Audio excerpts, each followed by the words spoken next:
So, a deeper dive into the Epstein files has just implicated multiple brands and companies that insinuates potential nefarious connections. And this will be a little bit different than my usual spiritual excavation onto symbolism and aesthetics, as I believe a huge percentage of funding behind the evil we've been seeing this month has been revealed through Apollo Global Management. But I'll get into that in a few. But just to get the ball rolling, here are some brands that have been found in the Epstein files. Lifetouch, the company who takes 90% of school photos of public school children and all of JCPenney's photos, including of course their child catalogs. This is a great way to overwatch a demographic in disguise. This is a great way to camouflage yourself in order to have a watchful gaze above specific targets in mind. And before I go deep into this rabbit hole, the question is, why are these brands listed in the Epstein files and why are they always associated with children? I don't know, could Lifetouch be collecting information and cataloging an assembly line of children to potentially hand select for their dark practices? I mean, this is a great way to have a catalog database of children to handpick from. For example, another one is Chuck E. Cheese, and because the CEO was implicit in the files, they are now looking to hire a new one for the time being. But here we have another incredibly surreal and twisted one at hand. And strange coincidence, did you know that a small percentage of children that consistently goes missing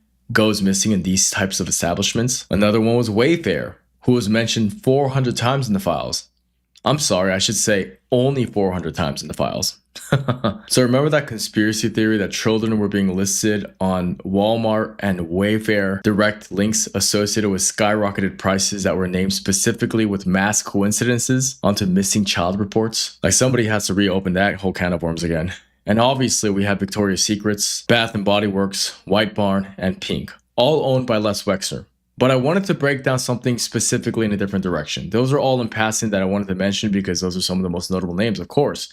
But I've come across some interesting files as a former New York socialite in the art world that won Artist of the Year in 2020. I've said in the past that the art industry functions as two gateways. One, as a way of distilling values and commiseration together. Something we should all actually be doing in turn in a positive way, but we're too brainwashed by the slop. And two, towards resourcing and money laundering millions upon millions under the rug without scrutiny, to do what they will through this money laundering instrument as an unlimited financial tool for unlimited funding. You guys know I've exhibited in Art Basel Miami. I've been invited to selected exhibitions in Mexico City, Berlin, Milan, all over East Asia, only to be swiftly banned, totally blackballed for wanting to depict biblical and positive masculine imagery. Everything that they exactly hate, which took me down a rabbit hole about the powers that be and the ideology that they hold in their hearts. Like, we all know that the satanic death cult consistently utilizes the fine arts sphere to glorify their private practices and demonological spirituality,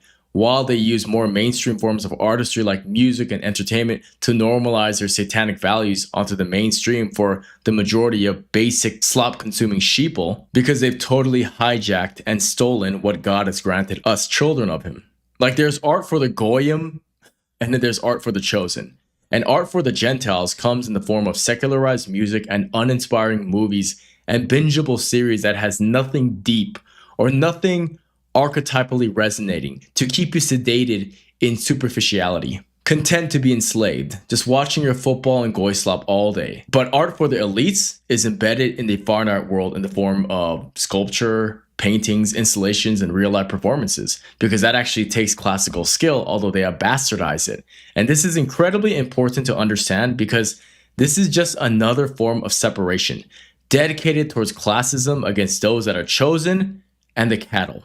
They are bastardizing the utilization of true beauty and keeping this high-class form of expression and aesthetic appreciation only for themselves. The artists were supposed to be like Bezalel or Oholiab in Exodus, serving the Holy Spirit. And it's not that artists should only be producing Christian forms of expression. That's not my argument here. That's actually besides the point. I'm saying that they should be using their talents at least towards something positive, towards some kind of holistic messaging, so that we can all transcend darkness as one symbolically.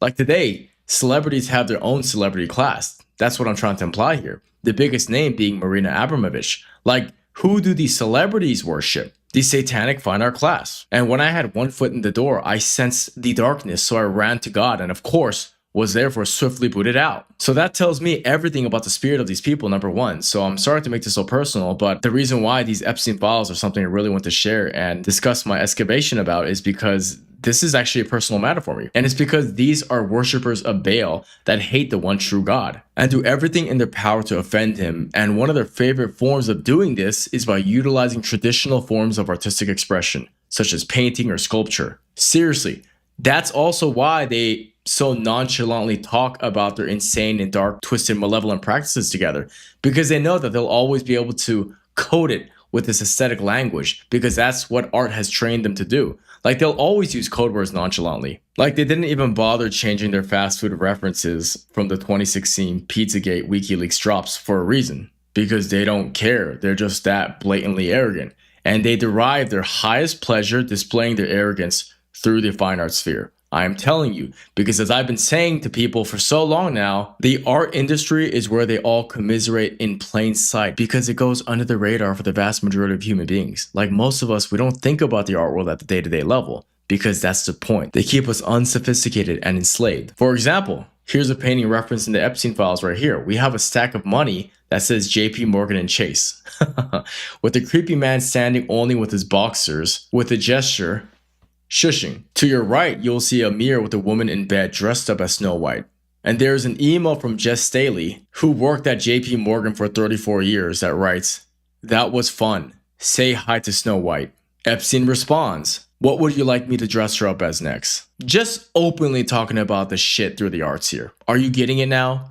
They're able to code all of this blatantly because that's how arrogant they are, and they're able to normalize this amongst each other in commiseration by utilizing the fine art sphere. And I'm saying all this because it goes actually a step further. Because when you look at the files, both Epstein and Leon Black, the founder of Apollo Global Management, ran a multi-billion-dollar money laundering scheme using massive art collections appraised in the billions. The files revealed a multi-billion-dollar art collection that had a tightly secured trust structure shared with 40 different candidates who were in cahoots with Epstein to be used as collateral and financial transaction that included the names of every major household name artist throughout history. The ones even normies would be able to remember. Globally recognized artists that they're using for the nefarious financial purposes. They had works of Picasso, including The Weeping Woman, Van Gogh, Matisse. They had a Monet worth $24.3 million. They had a Cezanne worth $49 million. They had a Rembrandt. They had a Michelangelo. They had Leonardo da Vinci. So when you look at all of those previous brands that I mentioned, it rightfully insinuates very dark implications, of course. But I ask myself, how are they financing all this? Like, you can track children and have people commit atrocities on your behalf, but that's a lot of money to do. Like, we forget that this was an invisible empire that connected all of the elite at the top together. So the real question here is, how are they funding all this? Because everything is operationally on paper for all of these billionaire moguls that Epstein had in his pocket. Like, how did Les Wexner and the Maxwell family even pay him? Like, we get it, okay? People like Bill Gates have enough money to buy entire islands at the drop of a hat. We also heard that he was a Mossad honeypotting operative. Like, we understand all that. I'm trying to tell you that we're seeing in the files that he could have had literally unlimited funding through another matter here. Because by having ownership in the art industry, they can reallocate taxes to hold hard cash at mountains full. It looks like a huge part of the funding behind Epstein Island and Zorro Ranch comes from the fact that these complicit billionaires are writing off their taxes with art directly into the hands of Jeffrey Epstein. Because like diamonds, fine art is a totally unregulated field where the price is totally based on who owns or determines the cost.